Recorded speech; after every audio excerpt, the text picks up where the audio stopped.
Solve the problem. The sum of twice a number and 17 less than the number is the same as the difference between negative 37 and the number. What is the number?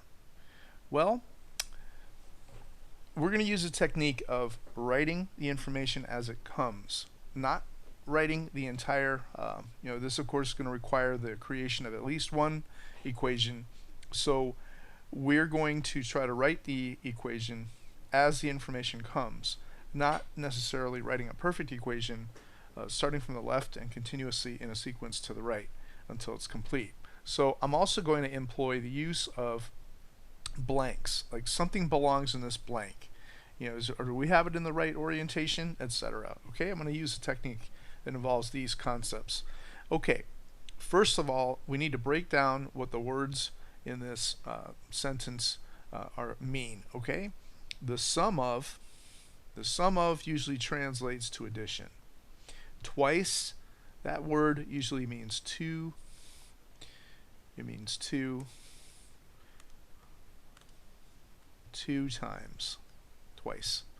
A number, when we don't know what a number is, we can use any variable out of the alphabet. In other words, a letter out of the alphabet to represent an unknown number. Some people use n for number. We're going to just keep it simple and use x. Okay, and 17. 17 is obviously a number, so we're going to use it, write it as 17. Less than, somehow, when you hear less than, we're going to involve subtraction. The number. When they say the number, are they referring to the same number as that which was originally mentioned, or a different number? Well, in other words, if this is x, should this be y? Well, no, because they're referring to the number, they're referring to the same number as was previously mentioned, so this is still referring to x. Is the same as, this usually translates as the equal sign. When we see now the difference between, whenever you have like the difference between something and something else, we're usually in math looking for subtraction to occur and be involved. Negative 37, they're giving us a straight number.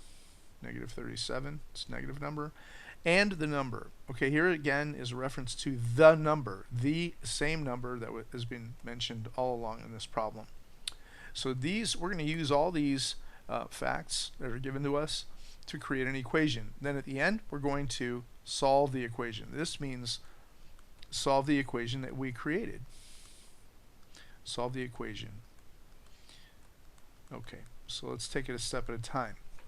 When I read this sentence from left to right, here's where I'm going to start employing blanks. The sum of is the first thing that they give me. Well, to say the sum of, addition of two things, well, I need something to go in a left side of addition, that's a blank, and a right side of addition. I need to fill in these two blanks so that I actually have two things to add together. When the thing that goes in the first blank is going to start after the word of, the sum of, twice a number. And, okay, so when we get to the word and, we stop what goes in the first blank. So here's what goes in the first blank. The sum of twice a number. And, okay, and begins what goes in the second blank. What's going to go on the right side of the plus sign. So what exactly are they telling us? 17 less than the number. 17 less than a number. Okay, let's do a sidebar and think about this for a second. If I was to ask you, what is $1 less than $10, you would naturally tell me, if you just did it in your head, you would say, well, that's $9. $1 less than $10, that's $9. You know from common sense and experience that what the question asks. But my question is, how would you express this? How would you express the question in terms of math? You would have to write $1 less than $10, so that 10 minus 1 is 9 and the units are dollars. We have to think this way when we're writing our equation because it's got to follow the rules that we just used to get the answer that we already know. $1 less than $10 is $9, but it doesn't mean I write subtraction as 17 minus x. What they're saying here is it's 17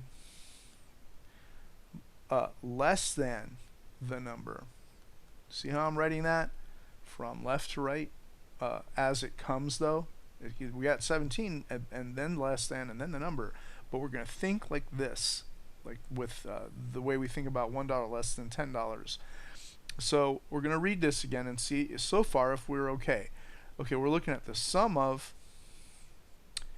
twice a number and 17 less than the number. So where that phrase ends is between the word and the last word is number, and that's what we use to fill in this blank. Now some people may say that 17 less than a number should be, because it represents a phrase, an expression, should be in parentheses. Because this is addition, the parentheses are optional, but for good practice, I think in case this said, if this did say difference of and had a subtraction here, you would have had to put those parentheses. So let's go ahead and keep them. Okay, is the same as, that's the equal sign. The difference between is subtraction, something, and something else. We're going to use blanks again. The difference between what? The difference between negative 37, there's like between what? Something and something else. What's the other thing that belongs in this blank? So 37 was before the word and whatever comes after the word and is the number. So the difference between on the right side is the same as on the right side now. The difference between is subtraction, negative 37 and the number.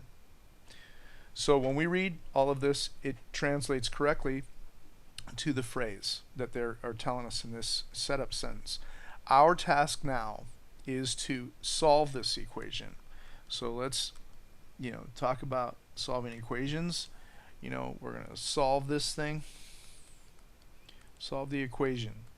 And what solving an equation requires of us by the end is to satisfy the goal. The goal of solving an equation is whatever the variable that is involved in this equation, which is x. X equals a number. And we need to make sure that we have a positive 1 coefficient for x by the end. We want to tell somebody what 1x is worth. We also could have the 1x appear on the right side of the equation and the number on the left. It's optional to us. We have to consider both options because x appears on both sides of this equation. We could take this in either direction. Okay, first good practice in solving an equation is to simplify. Simplify both sides, meaning we're going to do PEMDAS. Now, the P in PEMDAS requires us to remove parentheses. Now, since nothing is distributing into this parenthetical expression, x minus 17, this is just, you could consider it an invisible positive 1 here, we can just remove the parentheses. So the left side of this equation becomes 2x plus x minus 17. We just erased the parentheses. There's no need for them to keep them. On the right side, I'm kind of hopping around a little bit. On the right side, I like to write everything down on one line. There is no, since negative 37 is a constant and x is a variable, constants and variable terms are unlike. There's nothing to perform over here on the right side. But I'm just writing out the whole equation. To continue order of operations on the left, x to the first plus x to the first remains x to the first power. That's what makes it these two like terms. We realize this is 1x. 2x plus 1x, we add the coefficients together to make 3x minus 17 equals negative 37. There was no PEMDAS to do, no order of operations to complete over here on the right side. And now we can focus clearly, order of operations is done. Focus clearly on which side do we want to take x to, the left side or the right side? Well, since x is positive over here, 3x, I would say let's go ahead and eliminate the x term from the right side. Bring it over here. If we do, we're going to maintain x as a positive, with a positive coefficient. So what we get here in the resulting equation, let's go ahead and change back to, let's say, blue. And we're going to get 3x plus x is 4x. We didn't touch minus or 17, so we just copy those down. Now we have negative 37 plus 0. Negative x, or the opposite of x, plus x is 0. It goes away. Next thing to do is we're going to bring the constant. So in other words, we're stressing now that we took the x's to the left. Now it's time to take the numbers, all the constants, and move them to the right. So I'm going to rewrite this equation, give us a little more room. 4x minus 17 equals negative 37. And we're focusing now on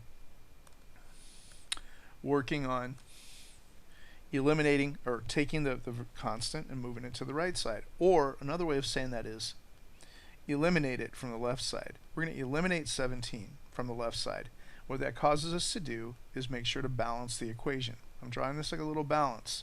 If we were to add 17 pounds of weight on a scale, the left side of the scale would be heavy. We have to do the same thing to the right side. We have to add, 17 pounds, or kilograms, whatever unit. We're going to add the same amount to the right side to keep this equation in balance. The equation is just like a balance that you weigh materials on. So when we look at this, I owe $37 to someone, but I can only pay back 17. Essentially, we're using subtraction, but then admit to ourselves that we owe more than we have. So this is going to be negative 20 on the right side. Again, here we didn't touch 4x. We only focused on and eliminated the negative 17. So when we can say plus 0 or minus 0, it doesn't matter whether you add 0 or subtract is nothing, 0. In the next step, we would have 4x, and on the right side we have negative 20. And at this point, we need to satisfy the idea of making a positive 1. Right now, coefficient of x. Right now, we're seeing that x has a coefficient of positive 4. This is telling us the value of 4 x's, but we want to tell someone in the end, by the end of solving an equation, what 1x is worth. So whatever this number is, the coefficient of x by the end, we just take and divide by it, because anything divided by itself makes a 1. The purpose of doing this, and let's not forget, we're going to balance the equation. If we divide the left side by 4, we got to divide the right side by 4 to keep the equation in balance, like it's a scale.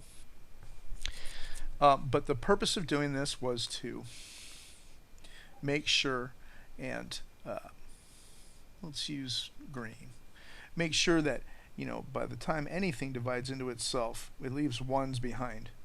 And those 1's right there, that's what help us create, as part of our goal, the positive 1. Positive 1, these guys. Purpose of dividing by 4. Positive 1x equals, well, over here we have a negative divided by a positive. Negative divided by a positive is a negative, and then 20 divided by 4 is 5. We have our potential solution, x equals negative 5. And I do see it's one of the choices, but to be honest, we really should check this equation. We should always check our solution, and we're going to take this guy now, and we're going to check it. Let's check x equals negative 5. It's like if I was to complete x equals negative 5. If I was to complete my exam or test in time, and I still had like maybe 5 or 10 minutes, I'd go back and check the more complicated problems like equations. So here's what I would do. Write down the original equation, 2x plus, go ahead and even throw in these, x minus 17, the parentheses, equals negative 37. Negative 37 minus x. And at this point, we can open up empty parentheses. Anywhere there's x, I would also remove the parentheses from the very original equation at this point, because they're not needed. So look, every time I say the variable name, x, I'm going to open empty parentheses. 2x plus x minus 17 equals negative 37 minus x. Now we can take the value that we think the solution is negative 5 and replace x with it, where it goes inside the parentheses. Parentheses are always a really good idea to use. Negative 5, and this x is going to be replaced by negative 5.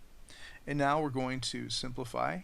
You know, we actually, to be honest with you, what we should do is put a question mark over the equal sign, because we don't know if this is going to turn out true or false. If we get a false, that means negative 5 is not the solution. We have to go back to the drawing board. Might have been an error, you know, with our equation that we wrote. I don't know. Let's see what happens. Order of operations takes over on the left side. We always multiply, then add. So we have add plus a negative 5. This means I owe somebody 5. Minus 17, I owe somebody else 17. So negative 5 minus 17, that makes negative 22. And I might stay on the left side and finish simplifying. I owe somebody $10. I borrowed 22 more. This leaves me at a net worth of, I owe somebody $32. Now when we look on the right side, it's just a single step. But what we see here, let me go ahead and make this a little larger to see. Negative 37 minus negative 5. Well, I notice that really when we're, you know, it's tough to think about, you know, subtracting a negative. So what we do is minus a negative is the same as plus a positive. We're using the rule for additive inverse. And of course, this is still a question. We don't know if it's going to be true or not by the end. It's a question. I don't know. So if we go ahead and add now, we add. I owe someone $37, but I can pay them back 5. You know, so what happens when we pay them back? What we have, we owe 32. Now we're ready to, you know, we've completed order of operations on both sides. We're able to say, is it true that some number equals itself? You would say yes, this is true. And that means the solution to our problem actually is negative 5. Any number you can put in place of the variable that and it results, after simplification, it results in a true statement. That number, negative 5, that we put in is the solution. And when we compare those various solutions, we find that D has our answer. The proper response, the correct response to this problem is D, negative 5.